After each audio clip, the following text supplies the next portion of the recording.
হরিকথাতে যার রুচি হয়নি, ভাগবত ধর্মে যার শ্রদ্ধা আসেনি, তার পরিবর্তন আদৌ সম্ভব না। এই ধর্ম যে কত পবিত্র, কত শুদ্ধ, এ ধর্মের যে কত গরিমা মহিমা, এটা আজকেও আমরা জানতে পারিনি। আজও সেভাবে আমরা আমাদেরকে বোঝাতে, জানাতে, অনুভূতি দিতে পারি। পৃথিবীর সমস্ত ধর্মের প্রবর্তকের নাম বলা যায়। খ্রিস্টান ধর্ম কত হাজার বছর আগে কে প্রকাশ করেছেন, কে প্রবর্তন করেছেন, ইতিহাসে সবাই নাম জানে। আমাদের পার্শ্ববর্তী মুসলিম ধর্ম, এটি কার দ্বারা জগতে প্রভাব বিস্তার করেছে, কার দ্বারা এই ধর্ম প্রবর্তন হয়েছে, এটাও পৃথিবীর ইতিহাসে লিখিত আছে। কাদের দ্বারা, কোন নবী, কোন রসুল, কোথা থেকে এর উৎপত্তি বলা আছে। জৈন ধর্ম, প্রত্যেক ধর্মের প্রবর্তকের নাম, সময় সীমা বলা আছে, কিন্তু আপনি একবারও বলতে পারবেন না সনাতন ধর্ম প্রবর্তককারী কে, এই ধর্মের সৃষ্টি কত সালে। পৃথিবীর ইতিহাসে আজও পর্যন্ত এরকম বলতে পারবেন না সনাতন ধর্মের সৃষ্টি কার প্রবর্তনে হয়েছে, কত সালে হয়েছে। বঙ্গোপসাগর কত সালে খনন হয়েছে এ বলতে পারবেন কি? কেউ জানে কি যে খনন কবে হয়েছে বঙ্গোপসাগর? এই ধর্মের, এই বৈদিক শাশ্বত সনাতন ধর্ম, এটি পৃথিবীর সর্বাপেক্ষা প্রাচীন।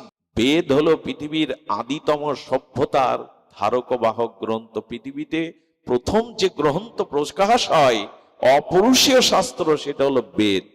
এটা ইতিহাস স্বীকৃত, মন গড়া কারো কাল্পনিক কথা নয়।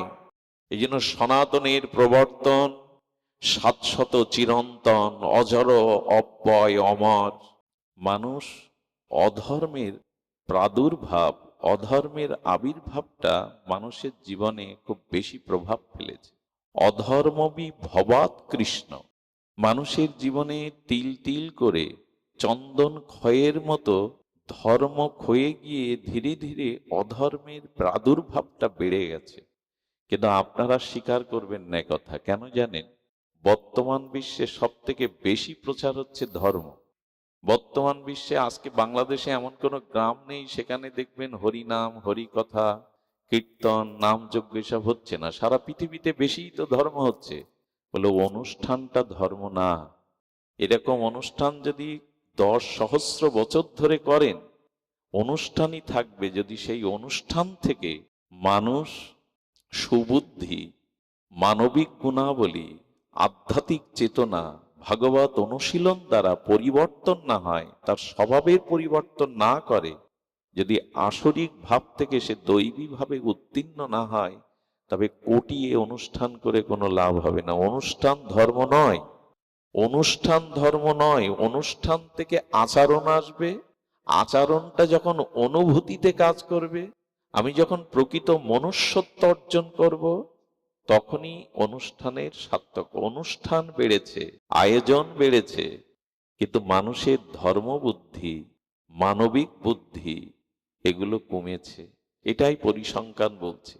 এখান থেকে 100 বছর পেছনে চলে যান, এত অনুষ্ঠান ছিল না, এত যাগযজ্ঞ ছিল না, মানুষ এত শাস্ত্র অধ্যয়নও করত না, কিন্তু মানুষের ভিতরে স্বাভাবিক সহজভাবে সরলতা ছিল, সুবুদ্ধি ছিল, এবং মানুষ অপরের ক্ষতি করতে গেলে, অপরকে দুঃখ কষ্ট দিতে গেলে তার বুক কেঁপে উঠত। অপরকে কাঁদালে তো আমাকে কাঁদতে হবে, এই বিচারটা তাদের মধ্যে ছিল। অন্যের অনিষ্ট করে নিজের মঙ্গল হয় না, এই শুভবুদ্ধিটা তারা লেখাপড়া না জানলে, শাস্ত্র না জানলে, অনুষ্ঠানে না গেলেও জান। এখন এই যে চেতনার স্খলনের মূল কারণ হলো ধর্ম থেকে অনুষ্ঠান আছে, আয়োজন আছে, কিন্তু অনুভূতি আসছে না মানুষের। আর এর মূল কারণ ধর্মের, অধর্মের বিভবাৎ কৃষ্ণ। অর্জুন বলছেন, প্রভু অধর্মটা ক্রমোন্নতিতে প্রভাব ফেলছে মানুষের। আর যখনই, খুব লক্ষ্য করে শুনতে হবে কথাটি, যখনই পুরুষদের মধ্যে অধর্ম ভাবটা বেড়ে যায়, ভোগ, লালসা, কাম, ক্রোধ, এগুলি তো অধর্ম থেকে জন্ম নেয়। ধর্ম মানুষকে শান্ত হতে শেখায়, ধর্ম মানুষকে নিষ্কপট হতে শেখায়, ধর্ম মানুষকে মনুষ্যত্ব, মানবতাকে জাগিয়ে দেয়। আর অধর্ম জাগিয়ে দেয় ভোগ, পিপাসা, লালসা, কাম, ক্রোধ, এগুলো যত বাড়ে না, পুরুষদের মধ্যে যখনই এই ভোগ প্রবৃত্তি, কাম প্রবৃত্তি, কামনা এসে পড়ে, পুরুষদের মধ্যে অধর্মের প্রাদুর্ভাবের দ্বারা কাম, ক্রোধ, লোভ যখন এসে পড়ে, তখনই পৃথিবীর সব থেকে ক্ষতিগ্রস্ত হয় কারা জানেন? মাতৃজাতি, মায়েরা। মায়েরা যখন পুরুষ কর্তৃক তাদের লালসা কামনার শিকার হয়, অত্যাচারিত হয়, পুরুষরা যখন অধর্ম ভোগের পথে চলতে থাকে, তখনই এই অধর্ম আবির্ভাবের কামনা প্রসূত, ভোগ প্রসূত অসৎ চরিত্র পুরুষদের দ্বারা সব থেকে বেশি ক্ষতিগ্রস্ত হয় মায়েরা, মেয়েরা। আর যে সমাজে মেয়েদের মধ্যে এই অসৎ পুরুষের দ্বারা, অধর্মের দ্বারা মায়েদেরও মধ্যে অনেক দোষ দৃষ্টি প্রবেশ করে, অধর্ম প্রবেশ করে, তখনই তাদের গর্ভধারা সুসন্তান না এসে বর্ণসংকর যুক্ত সন্তান আসার কারণে এই পৃথিবীর আজ এই দশা। আমি খুব দ্রুত বলে গেলাম, কিন্তু পৃথিবীর ইতিহাস বলছে, এটি খুব গবেষণার কথা, কোনো রমণী নষ্ট হয় না, দুষ্ট হয় না কোনো পুরুষের অধর্ম বা ভোগবৃত্তির আবেশ বা বাতাস না লাগলে। দেখুন, শাস্ত্রে বলেছে ঘোড়ার মুখ পবিত্র, গাভীর দুগ্ধ পবিত্র, আর ভেড়ার লোম পবিত্র, কিন্তু একজন সহজ সরল সতীসাধ্বী রমণী তার নখ থেকে চুল পর্যন্ত পবিত্র। শুধু সে পবিত্র না, সে জগৎকে পবিত্র করতে পারে। কিছু কিছু অংশ পবিত্র অপবিত্র নির্ণয় আছে, সব না। গাভীর যেমন দুগ্ধটাই পবিত্র, ঘোড়ার মুখটা পবিত্র, ভেড়ার লোম পবিত্র, এরকম ভিন্ন ভিন্ন কিছু কিছু অংশ পবিত্র বলা হয়েছে। কিন্তু একটি রমণী পায়ের নখ থেকে চুল অব্দি যদি যে সতী, কুলবতী, সাধ্বী রমণী হয়, পতিব্রতা ধর্মে সে অটল থাকে, তবে এরকম রমণী যেখানে যে দেশে মর্যাদা পায়, সম্মান পায়, শ্রদ্ধা পায়, সেখানে তত বেশি মানুষের আত্মিক কল্যাণ, আধ্যাত্মিক কল্যাণ, শান্তি, স্থিতি বজায় থাকে। যে সমাজ নারীকে সম্মান দেয়নি, যে সমাজ নারীকে মাতৃত্বের আসনে বসায়নি, যে সমাজ নারীর মর্যাদা দিতে শেখেনি, সেখানে কখনো মহাপুরুষের জন্ম হয়নি, হবেও না, অবতার মহাপুরুষগণ আসবেও না। আজ পৃথিবীর এই দুর্দশার কারণ পুরুষদের মধ্যে অধর্মের আবির্ভাব, প্রাদুর্ভাব হওয়ায় পুরুষগুলো যখন দুষ্ট বুদ্ধি প্রবৃত্তি সম্পন্ন হয়ে গেছে, তখনই তাদের দৃষ্টি নারীদের প্রতি, এবং তখনই এই অধর্ম আবির্ভাব পুরুষদের দ্বারা নারী তার সতীত্ব মর্যাদাকে, কি হচ্ছে এগুলো আবার বাড়ছে কেন আসতে, তো তেমনি তখনই ক্ষতিগ্রস্ত। কোন পুরুষের সংস্পর্শ ছাড়া কোনো নারী বিনষ্ট হতে পারেই না। আপনারা কিছু মনে করবেন না, বাংলাদেশ কেন, উপমহাদেশে এখন একটা অভিশাপ বিরাজ করছে, সেটা হলো নারীর সম্ভ্রমকে কেড়ে নেওয়া হচ্ছে। আমি আর শব্দটা উচ্চারণ করলাম না, শব্দটা উচ্চারণ করতেও বিবেকে বাধে। ধর্ষণ নামক যে শব্দটা, ভয়ানক ব্যাধি আছে পৃথিবীতে, পুরুষদের কর্তৃক এটা হয়, নারী কর্তৃক এটা হয় না। এটাই প্রমাণ করে পুরুষ অধর্ম, ভোগ প্রবৃত্তি, আসরিক বৃত্তি হলে সব থেকে পৃথিবীতে ক্ষতি হয় নারীদের। এবং নারীদের মধ্যে যখন দোষ দৃষ্টি, সতীত্ব এগুলো হারিয়ে যায়, তখনই ধরিত্রী ক্ষতিগ্রস্ত হয়। না, এখানে বলেও তো লাভ নেই। আমি কি বলেছি কি অনুরোধ করে শুনতে পেয়েছেন? সেটগুলো বন্ধ রাখুন। এই বাবু আপনি বসুন, সেটগুলো বন্ধ রাখুন, কৃপা করুন, আমার প্রতি দয়া করুন। তো মেয়েদের, মায়েদের, এদের সতীত্ব, এদের এই সতীত্ব, সরলতা, সহজতা, পবিত্র গুণের দ্বারা যেসব সন্তান জগতে আসলে, সেই সব সুসন্তান, মেধা সম্পন্ন মহাপুরুষ দ্বারা জগতের পরিবেশ পরিবর্তন হবে, সেই সন্তানই আসছে না। তার কারণ অর্জুন এখানে বলেছেন, জায়াতে বারনা সংকারা। পুরুষ যদি অধর্মমুখী চলে, আর নারী যদি তার পতিব্রতা ধর্ম ছেড়ে দেয়, নারীর ভিতরে যদি শুদ্ধতা, পতিব্রতা, সতীত্ব ধর্ম স্খলন হয়ে যায়, তখনই পৃথিবী ক্ষতিগ্রস্ত হয়। আর সেই ক্ষতিগ্রস্তের কারণ হলো এটাই হলো পৃথিবীর মূল, আজকের এই প্রেক্ষাপট আসার মূল কারণ। পরিবার গড়বে কে, সমাজ গড়বে কে? রমণীরা। তাদের ভালো থাকতে দেওয়ার পরিবেশ এখন নাই। এই জন্য প্রথমে ভগবান বলছেন, পুরুষ যদি অধর্মমুখী প্রবৃত্তিমুখী হয়, নারীদেরই মধ্যে তখন দোষ চলে আসে, তাদের সতীত্রতা পবিত্রতা ক্ষুণ্ণ হয়। শুধু মেয়েদের দিকে আঙুল তুললে হবে না, কারণ পৃথিবীতে কোনো পুরুষ ছাড়া কোনো রমণী অসতী হতে পারে না, বিপদগামী হতে পারে না। এই জাতিটাকে, এই মাতৃজাতিটাকে খুব আদর করে, খুব ভালোবেসে শ্রদ্ধায় রেখে দিতে হয়। ওরাই পৃথিবীকে গড়ে, ওদের গর্ব দ্বারাই ভগবান অবতার মহাপুরুষগণ এসে সমাজকে বদলায়। ওদের দেখবেন, যে পরিবারে কোনো রমণী নাই, মেয়ে ছেলে মা বোন নাই, ওটা নরক একরকম। 10টা পুরুষ যদি এক জায়গায় থাকে, কোনো মা বোন না থাকে, মেয়ে ছেলে, ওদের হাতের ছোঁয়া, ওদের পবিত্র স্নেহ সেবা না থাকে, ওটা একটা নরক, আস্ত নরক। সেবা করবে কে? ওরাই তো গড়ে, ওরাই ক্ষুদ্র ক্ষুদ্র সেবা দিয়ে পরিবারটাকে বাঁচায়। কিন্তু আজ আমরা তাদের ভালো থাকতে দিচ্ছি না। এখন লক্ষ্য করুন, এই সমাজে আমার মনে পড়ে মহারাষ্ট্রে ছত্রপাল বলে প্রায় 7.5 ফুট লম্বা ছিলেন, অন্যতম তিনি ছিলেন ক্ষত্রিয় রাজা ছিলেন মহারাষ্ট্রের, এক সময় নৃপতি ছিলেন। তো তার বাহুবল, তার তেজশক্তি, ওজশক্তি সকলকে সমীহ করা।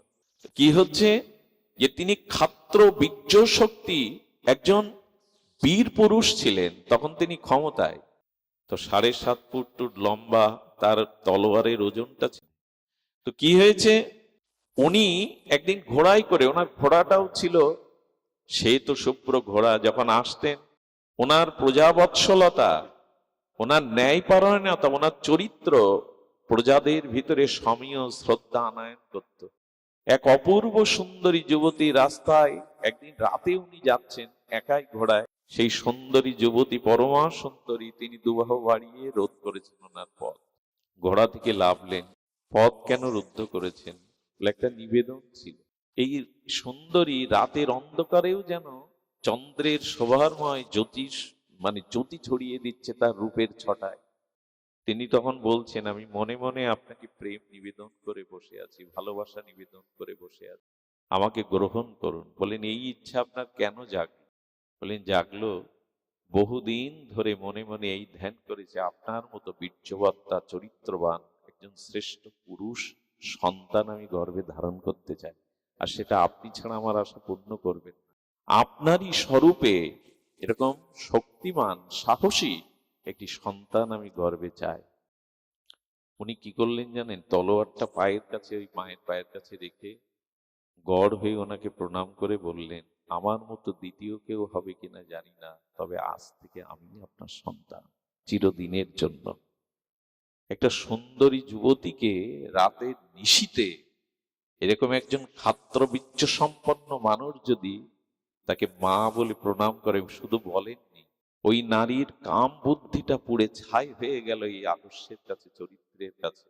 দুবাহু প্রসারিত করে মাথায় হাত দিয়ে বললেন, তুমি জয়ী, তুমি শ্রেষ্ঠ। চোখের জলে তার কাম বাসনা ধুয়ে গেল। ইনাকে চিরদিনের মতো মাতৃজ্ঞানে তিনি রাজপ্রাসাদে রেখেছিলেন, নিত্য তার পায়ে হাত দিয়ে প্রণাম করতেন। পুরুষ যদি এই ধর্মমুখী হয়, নারীরা দুষ্ট হতে পারে না, বিপদগামী হতে পারে। এই জন্য চরিত্রটা ধর্ম গড়ে দেয়, সাধুসঙ্গ গড়ে দেয়, মানুষের বিবেক ও চেতনা গড়ে দেয়।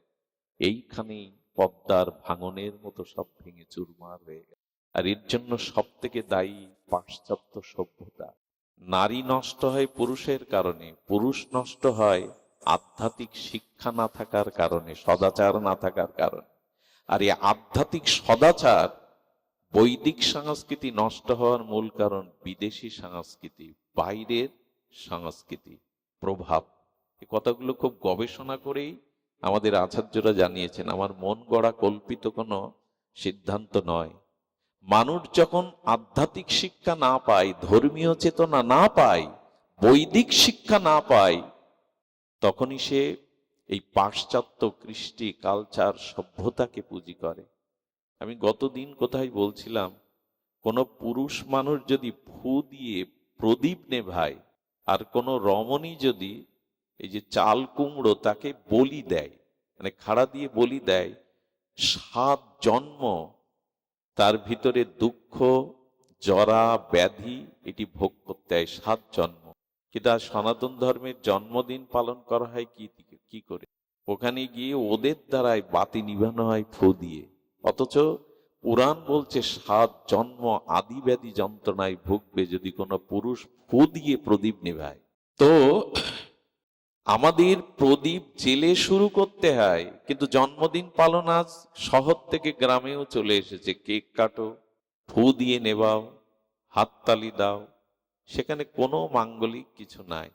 এটি তো আমাদের না, বাতি জ্বালাতে হবে, শঙ্করধ্বনি উলধ্বনি দিতে হবে, দূর্বা দিতে হবে তোমার আয়ু বৃদ্ধি হোক, ধান দিয়ে বলতে হবে তুমি ধনস্মতি হও, এবং চন্দন দিয়ে বলতে হবে তোমার জীবন চরিত্র পবিত্র হোক, কাজল দিয়ে বলতে হবে তুমি সুন্দর হও, হলুদ দিয়ে বলতে হবে তুমি নিরোগ হও, প্রদীপের তাপ দিয়ে বলতে হবে তোমার মধ্যে জ্ঞানের আলো জেলে উঠুক।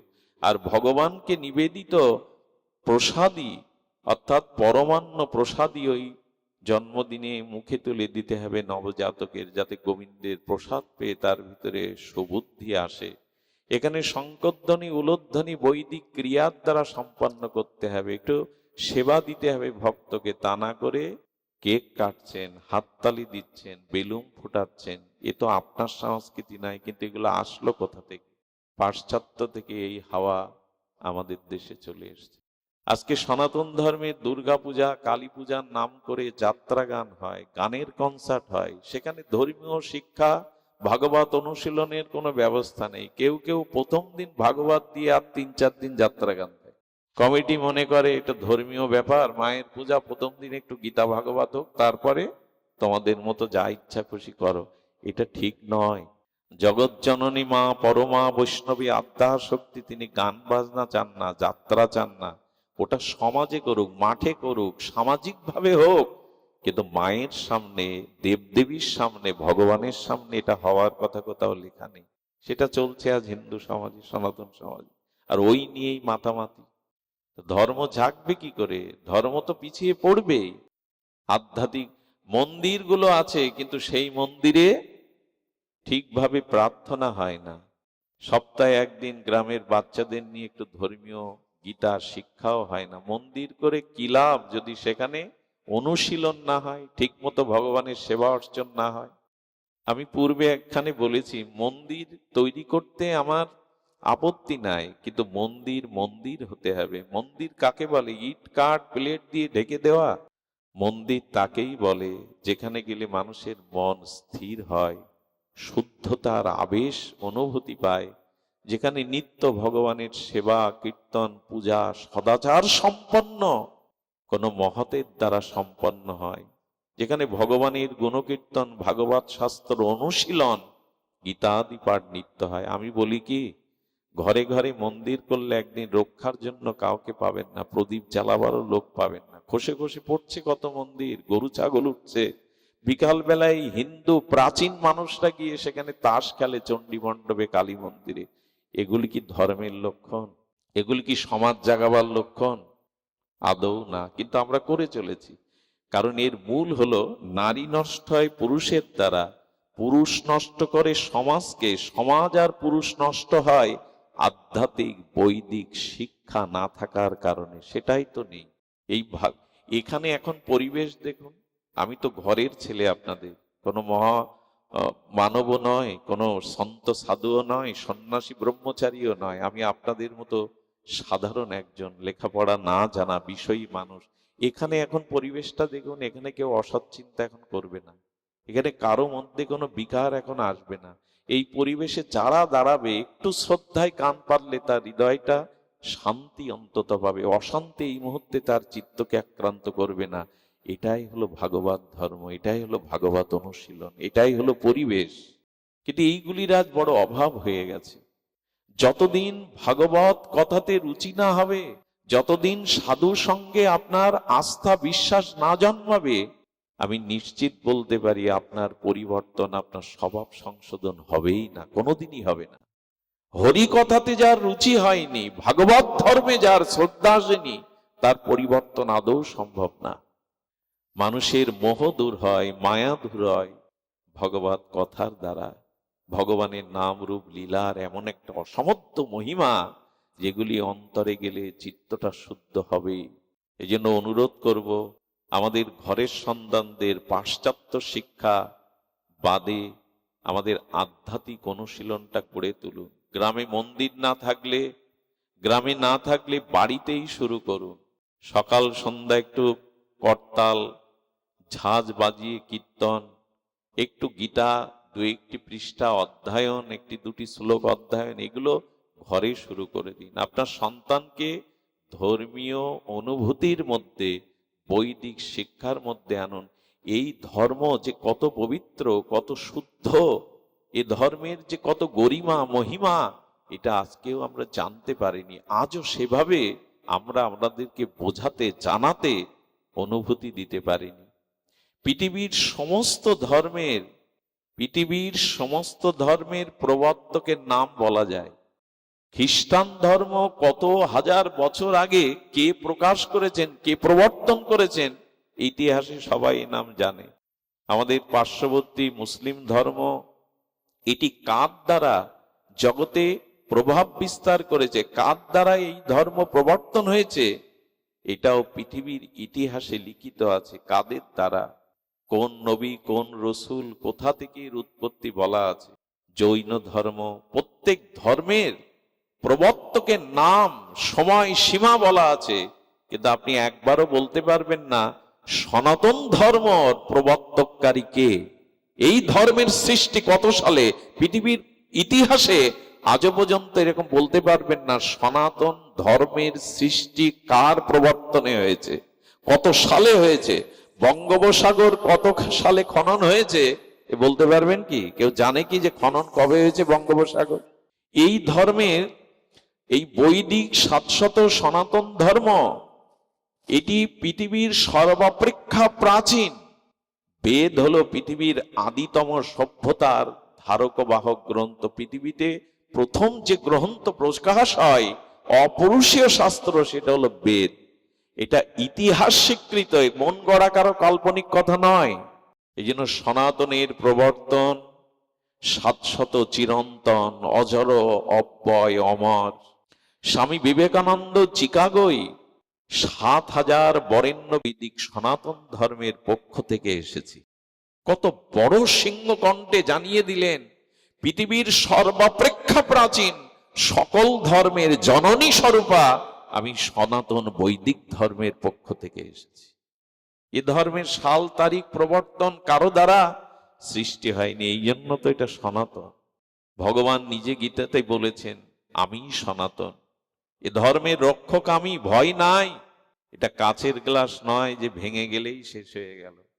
সনাতন ধ্বংস হতে পারে না, কিন্তু পিছিয়ে পড়েছি আমাদেরই কারণে, আমরা জানি না। আর এই বৈদিক সনাতন ধর্মের মূল হলো বেদ। এই বেদকে কৃষ্ণ দ্বৈপায়ন বেদব্যাস 4 খণ্ড করেছিলেন। হ্যাঁ, বেদ, ঋগ্বেদ, সামবেদ, যজুর্বেদ, অথর্ব বেদ 4 ভাগে ভাগ করেছিলেন। আর বেদের মন্ত্র কি? মূল মন্ত্র দেখুন, এটা বদলাবে না। আচ্ছা, এখান থেকে 1 কোটি বছর আগে বা লক্ষ বছর আগে অঙ্কের জ্যামিতির সংখ্যা 2 ছিল। কোটি বা লক্ষ বছর পরে এখনো অঙ্কের জ্যামিতিতে 2 সংখ্যাটা আছে কিনা? এখান থেকে লাখ বছর পরে ওই 2 কি বদলাবে? তো একটা সংখ্যা বদলায়নি। তেমন সনাতন ধর্মের এটা কি বলা হয় যে চিরন্তন, শাশ্বত। আচ্ছা, এই যে কথাগুলো আমাদের কারো অজানা নয়। এখানে 8 থেকে 80 বছর সবাই এই কথা বহুবার শুনেছেন, জানেন। বলছি কেন নিজের দিকটা তাকান। আমরা কাঙাল নই, আমরা ভিখারি নই। আমাদের এই ধর্মে জন্মগ্রহণটা কত সৌভাগ্যের, কিন্তু আজ অভিশাপের করে ফেলেছে, আমাদেরই দোষ।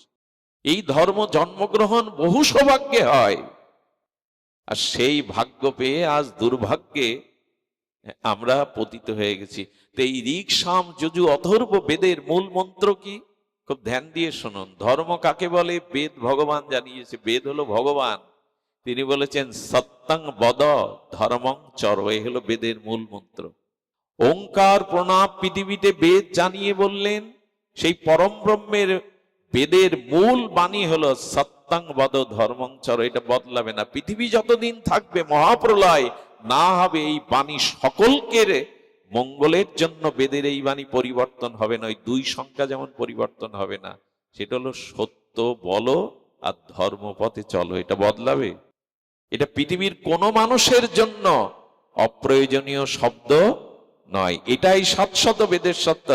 সত্যং বদ, সত্য বলো, এবং ধর্মাং চর, ধর্মপথে, যাতে নিজের কল্যাণ হয়, নিজের উদ্ধার হয়, নিজের মঙ্গল হয়, সাথে সাথে অন্যেরও কল্যাণ হয়, এটাই ধর্ম।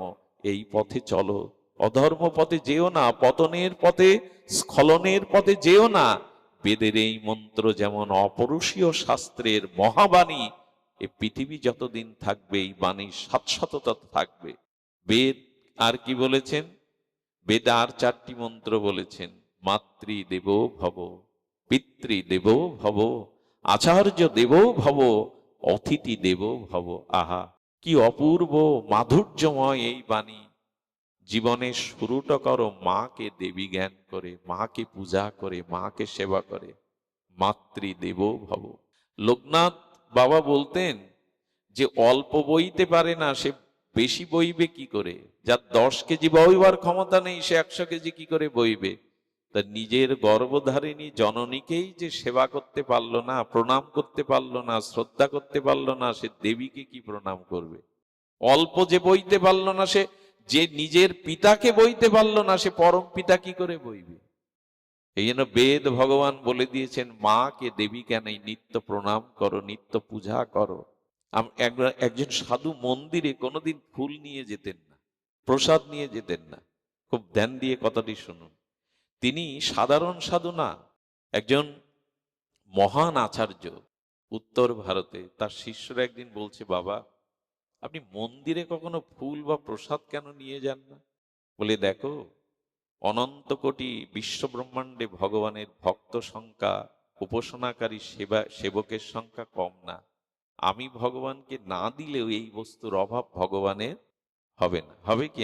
আপনি ফুল মিষ্টি না দিলে ভগবান না খেয়ে থাকবে?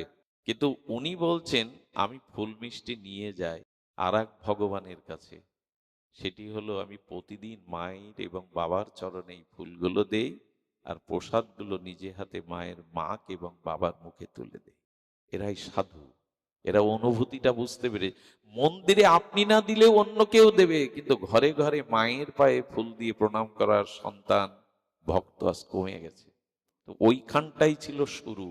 ওই যে মা মাথায় হাত দিয়ে খোকাকে বলে, গ্রামের মায়েরা তো লেখাপড়া জানে না, সংস্কৃতি জানে না, কিন্তু প্রাণের অনুভূতি মিশিয়ে যখন বলে, খোকা বড় হ, খোকা বেঁচে থাক, সুখে থাক। অনেকগুলো সংস্কৃতি মন্ত্রের থেকে এই মন্ত্র অনেক শক্তিশালী। যখন মা বলে দেয় না, প্রাণ থেকে বলে দেয়, সুখী হ, এই মন্ত্র অনেকগুলো মন্ত্রের থেকে শক্তিশালী। এখানে আমি যদি আপনাদের কাছে আলাদা করে জিজ্ঞাসা করি, ডেকে 90% আজ সন্তানরা পিতামাতাকে প্রণাম করে না। কিন্তু ভগবান রাম করতেন। সকালে উঠেই আগে কৌশল্যাকে, পিতা দশরথকে এবং গুরু বশিষ্ঠকে প্রণাম করে রামের দিন শুরু হতো। এ তো কোনো তপস্যার বিষয় না, কোনো মালা জপের বিষয় না, মন্দিরে আরতি করার বিষয় না। এইটুকু তো সকলেই করতে পারে, কিন্তু এর মধ্যে 90% মানুষ এটি করে না। শিক্ষিত মানুষরা তো ছেড়েই দিয়েছে এগুলো। একটু খারাপ লাগলো না? হিন্দু ধর্মের অবস্থা কি জানেন? এখন বদলেছে। অনেক শিক্ষিত মানুষ যারা ডাক্তার, মাস্টার, ইঞ্জিনিয়ার একবার হয়ে গেছে, মন্দিরে যেখানে, পাড়ায় যেখানে খোল করতাল নিয়ে কীর্তন করে না, ওরা রাস্তা দিয়ে কি বলতে বলতে যায় জানেন? এই মানুষগুলোর খেয়ে দিয়ে কাজ নেই, খিচুড়ি খায় আর খোল পিটায় আর হরি বল। ওরা এই সমালোচনাটা করে এই ধর্মের, এই সংকীর্তনের। আজকে দেখবেন মঠ মন্দিরে যেখানে হরিনাম হচ্ছে, ওখানে একজন প্রফেসর নাই, ওখানে একজন ডাক্তার নাই। এরা থাকলে কি হতো জানেন? যৎ শ্রেষ্ঠস্তর আচারণ, যৎ আচারতি শ্রেষ্ঠস্তর জনা। যদি কোনো শ্রেষ্ঠ ব্যক্তি ধর্মের সারিতে এসে নিতাই গৌর বলে, প্রণাম করে, তবে সাধারণরা উদ্বুদ্ধ উদ্বুদ্ধ হয়, আমাদের গ্রামের শিক্ষক, গ্রামের ইঞ্জিনিয়ার, গ্রামের ম্যাজিস্ট্রেট সে আজকে প্রণাম করছে, সে কীর্তন করছে, সাধারণ মানুষ উদ্বুদ্ধ হয়। কিন্তু সনাতন ধর্মে এই মানুষগুলো প্রথম সারিতে আসেন। আমাদের মতো কিছু লোকের খেয়ে দিয়ে কাজ নেই, খোল কত্তল পিটাও হরিনাম করো, সাধারণ গ্রামের লোকগুলো।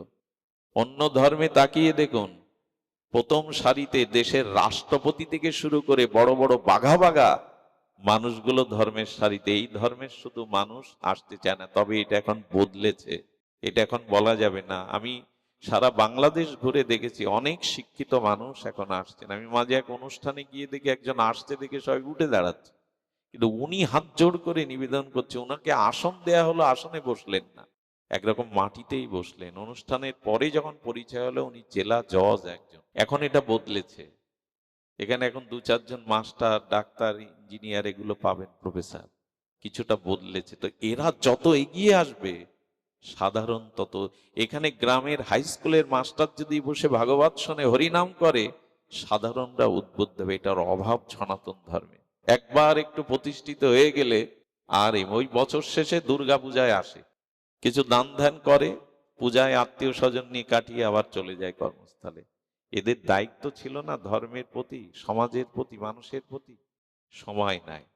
তো এই জন্য শাস্ত্রে বলেছে, বেদ প্রথমেই বলেছেন পিতামাতাকে আগে সেবা করো, শ্রদ্ধা করো, মাতৃ দেবো ভব, দেবী জ্ঞানে তাকে প্রণাম করো, সেবা করো। কিন্তু এখন আমাদের একটা অসুবিধা হয়েছে, মা বোঝে না, বাবা পাগল।